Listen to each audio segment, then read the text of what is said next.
Alors aujourd'hui, on installe le Garmin Zumo XT sur la Ténéré 700.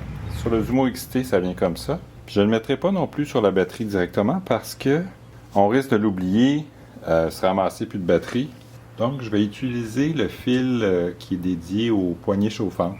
Comme ça, je vais être certain que quand j'enlève la clé, ben, le GPS s'éteint. Je vais utiliser ça que je vais visser sur mon morceau d'aluminium que j'ai fait.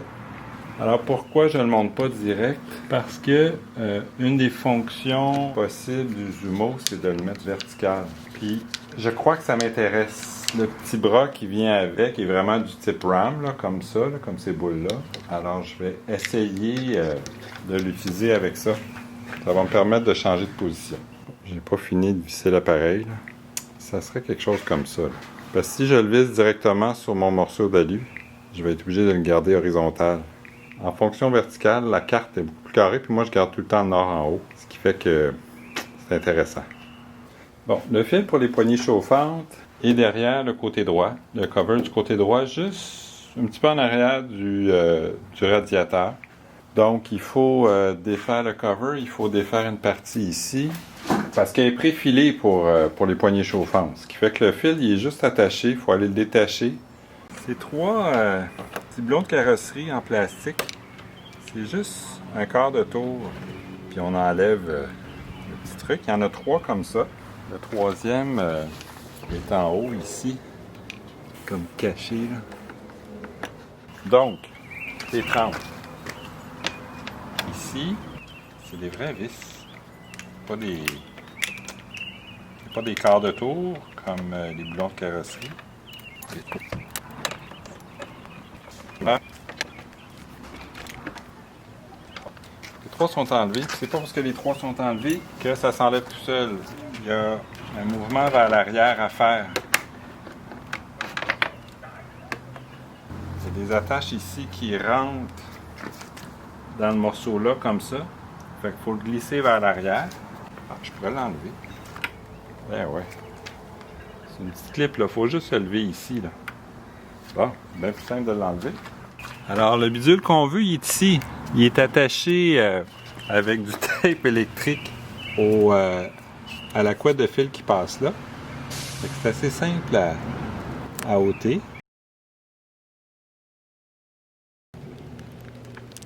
Bon. Là, j'ai mis la clé dans le contact, évidemment. Fait que ça serait mon ground. Puis ça serait un 12 volts. Ce que j'aimerais faire pour faire une belle job, là, c'est vraiment de passer derrière ça ici. Pour ça, ben, il faut que j'enlève la vitre parce que les boulons sont là.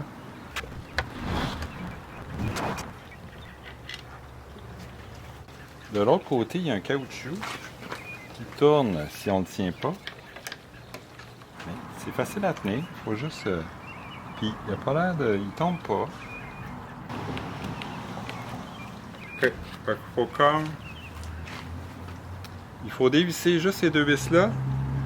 Après ça, il faut le monter vers le haut parce que il est comme rentré en dedans.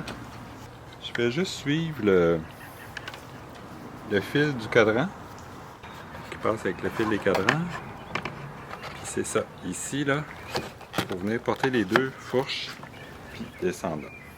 Il faut tenir le caoutchouc, mais il ne faut pas trop visser parce que le caoutchouc, il est prévu pour une certaine flexibilité. Puis il y a du jeu, il n'est pas squeezé. Bon, c'est ici, je vais sacrer un petit sac, Chris. Ça, c'est le bouchon qui protège le connecteur. Mais là, je suis en dessous. Faut tout que je redéfasse pour aller le mettre en haut. Allô? Merde. J'ai dénudé un peu ici, là. Pas grand place pour mettre mes connecteurs, là, mais ça, c'est assez simple, là. C'est pour ça que c'est le fun d'utiliser un fil qui n'est pas essentiel pour faire ça, parce que si jamais je fuck la patente, ben, je suis pas dans la main. Bon, là, je suis dedans. Pour ça, j'aime bien les pinces qui ferment droit. On ferme ça. Là, je sais, ça va être un peu l'enfer pour l'autre. Et voir lequel des deux. Ça, c'est bon. On met notre rouge ici. On s'assure qu'il est bien rentré. Et on pince. Ils sont bien alignés. On ferme ça. Et voilà. C'est fait. Checkons ça. Si tout va bien, le Garmin s'allume. Oh yeah! Il est allumé! Les contacts sont bons. On referme le tout. Je remets lui à sa place. Puis je vais taper et sans toucher à ça parce qu'éventuellement, si jamais on veut le défaire, donc je vais commencer là.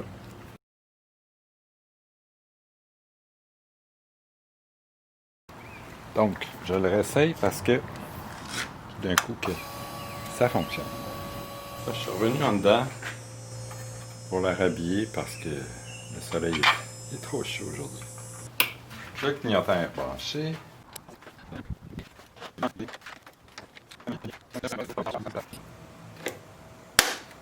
Pour les remettre, on fait juste peser. C'est pour les défaire qu'il faut faire un quart de tour. Donc pour l'enlever, on appuie ici. Ça le libère. On a le petit bouchon qu'on vient mettre pour protéger nos contacts. Puis quand on remet le GPS, ben, on passe le fil dedans, fait qu'il ne bouge pas trop. On insère notre GPS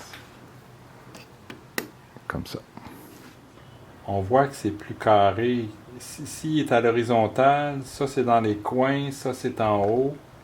Puis là, on a un mode paysage qui fait que c'est plus étroit, mais plus large. Alors qu'ici, ben, j'ai un beau carré. Si je vais vers le nord, vers le sud, je vois bien, autant que les côtés. C'est plus équilibré pour moi qui aime avoir le nord en haut. Je pense que je vais adopter. Même Garmin, ils ont mis leur nom comme ça, c'est pas pour rien. Hein. Je pense qu'ils voulaient imiter un téléphone. Il y a beaucoup de concurrence avec les cellulaires, mais un GPS, c'est un GPS, c'est pas un cellulaire. En plus, là, lui, il est branché sur mon cellulaire. J'ai les données de trafic, j'ai des pop-up qui arrivent quand j'ai un texto. C'est encore mieux. Mon cellulaire, c'est rare, je le mets ici. Là, je vois si j'ai un appel, je vois si j'ai un texto. Je suis distrait, bang, j'ai un accident. Allez, à la prochaine.